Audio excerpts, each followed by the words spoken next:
দেখুন কতটা নরম তুলতুলে এই পরোটাটা।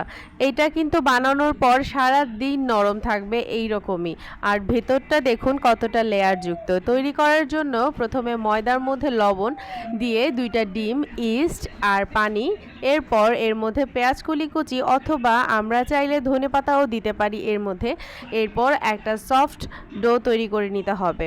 তারপর এরকম একটা কাটারের সাহায্যে গোল গোল বলের শেপ করে নিতে হবে। এরপর ঘিয়ের সাথে ময়দা দিয়ে ভালো মতো করে মিশিয়ে পরোটার ওপর দিয়ে পরোটা একটা সাইড থেকে কেটে দেখতেই পাচ্ছেন স্ক্রিনে যেভাবে ঘোরানো হচ্ছে, এভাবে করে ঘুরিয়ে সিল করে নিয়ে এটাকে আবার গোল শেপ করে নিতে হবে।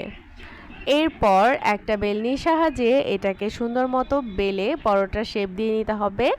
এরপর তেল ব্রাশ করে উল্টে পাল্টে ভেজে নিলেই কিন্তু এই সুন্দর ফুলকো পরোটাটা একদম রেডি।